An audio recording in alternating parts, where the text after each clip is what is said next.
My name is Aaron Lopresti. I've been a comic book artist, a commercial illustrator, and a writer for over 25 years, and this is my YouTube channel.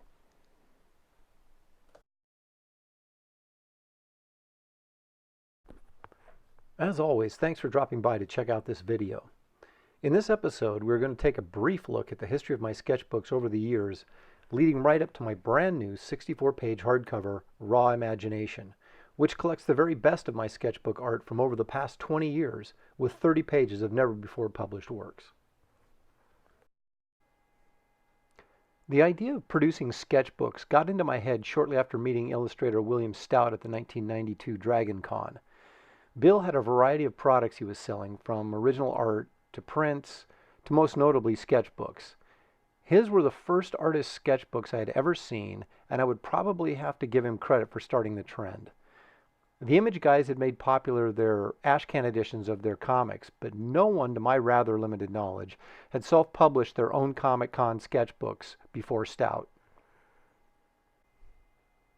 I didn't actually produce my first sketchbook until the year 2000.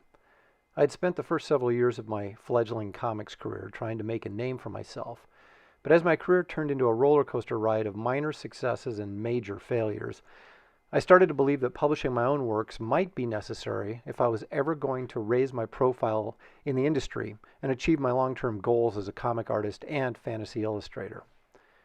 My first book, You've Never Seen This Before, was printed on nice textured paper using a simple copy machine.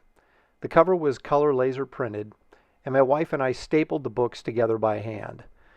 I think I produced about 25 copies, which I sold exclusively at the San Diego Comic-Con in the year 2000 for $10. Talk about rare. In 2002, after another lengthy conversation with William Stout at WonderCon in Oakland, I went out and purchased one of Epson's high-end archival ink printers with the intent of producing my own prints, portfolios, and books. I used this printer to print the cover and interior of my next sketchbook, Rough Stuff. I have always been a stickler for quality, and I wanted the sketchbook to feel more professional, so I found a small printer that would perfect bind or square bind the book so it would actually have a spine like a real book would. This sketchbook premiered at the San Diego Comic-Con in 2002, and I sold it as a limited edition signed and numbered book for $20. I ended up printing and selling about 75 copies, even though the print run was supposedly 150. This book, like its predecessor, featured a watercolor painting of a young boy on the cover that represented my son. When 2003 rolled around, I was ready to produce another sketchbook. At this point, I realized that if you wanted to sell a sketchbook, putting a pretty girl on the cover was probably a good idea. So once again, using the same method as my previous book, I published my third sketchbook, Unfinished Business. I only produced about 25 copies of this, although it was supposed to be a print run of 150, all signed and numbered. This book also sold for $20. I can't for the life of me remember why I printed and sold so few of them. But it was a nice-looking square-bound book with the cover printed on watercolor paper, once again featuring a painted piece of art. By this time, I was producing sketches specifically to be used in the books I was printing. In 2004, I reasoned it was time to get serious and do more than just a sketchbook. I was living in Florida at the time because I was working for CrossGen Comics. I found a small printer down there that would print me up a small number of books. The print run was supposed to ultimately be 500, but I only printed between 50 or 100. I can't remember, but it was probably 50 because I'm cheap. Now this was a 8.5 by 11 like my previous books, but much bigger in terms of page count. I had chapter headings and printed a combination of sketch and finished works for the first time in one of my books. This was a square bound and it had a glossy cover. Even though it was still black and white book, it was definitely a step up. For all intents and purposes, it was a real paperback book, and I titled it Imagine This. I sold most of them at conventions for $25, and there was some resistance to the price, as I remember, but I had a lot of money invested in them for the printing costs, so I had to charge more. A significant amount of the print run got damaged, so I don't think I sold more than 50 of these in its entirety, if it was that many. Right on the heels of Imagine This, Ross Ritchie from Boom Studios contacted me and asked if I'd be interested in producing a sketchbook for him. At first I declined because I had just published one, but he was in a bind because he had purchased ad space in the Diamond catalog and had nothing to put in there. So I agreed, and I took the best of my already published sketchbooks and rather quickly threw this together. You'll recognize that I used the same cover from my unfinished business sketchbook, but since I only sold about 25 copies of it, I figured no one would notice. Because it was sold through Diamond, this easily became my best-selling sketchbook. In 2007, I decided to keep the Jungle Girl on the cover theme going, and I published the Aaron Lopresti Sketchbook Volume 2. Using the Boom Studio book as a new starting point, I kept the title simple and reduced the size to regular comic size to match the Boom book. All my previous sketchbooks had been 8.5 by 11.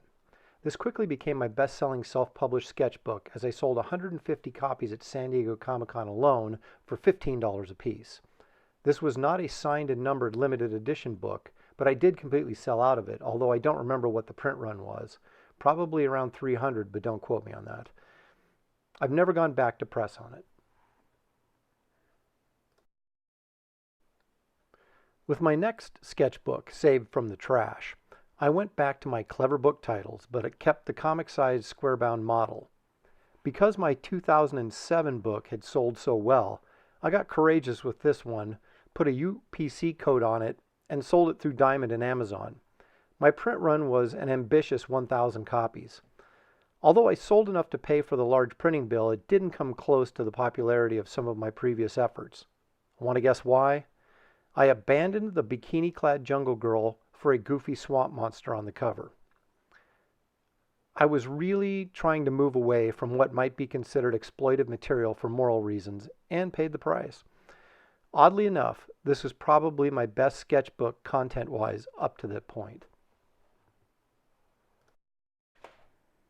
In 2010, I wanted to move up into printing in color, and because of the emergence of digital printing, it became a reasonably affordable aspiration. But I still had to change the format of the book.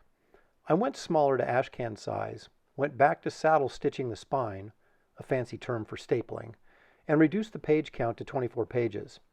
I also decided to keep things simple by calling the book Sketches 2010. I decided to return to the signed and numbered limited edition format to make the $15 price tag feel more reasonable. I printed 500 of these, and I am happy to say I am completely sold out. I managed to find a way to put a pretty girl on the cover without it being exploitive. A win-win.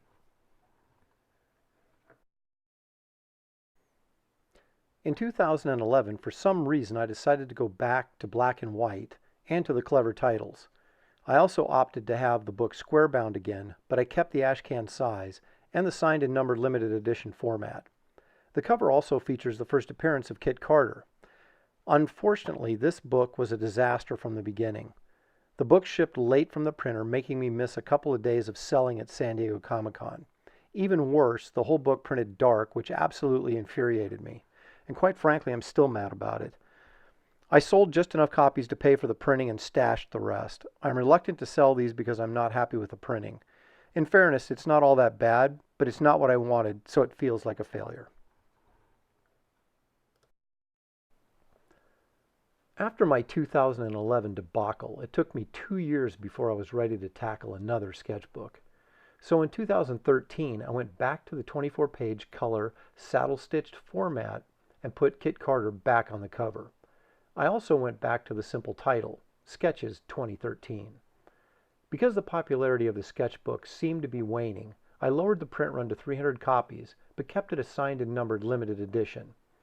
This again originally retailed for $15. This particular book has some really nice work on the inside and is still available for sale through my website.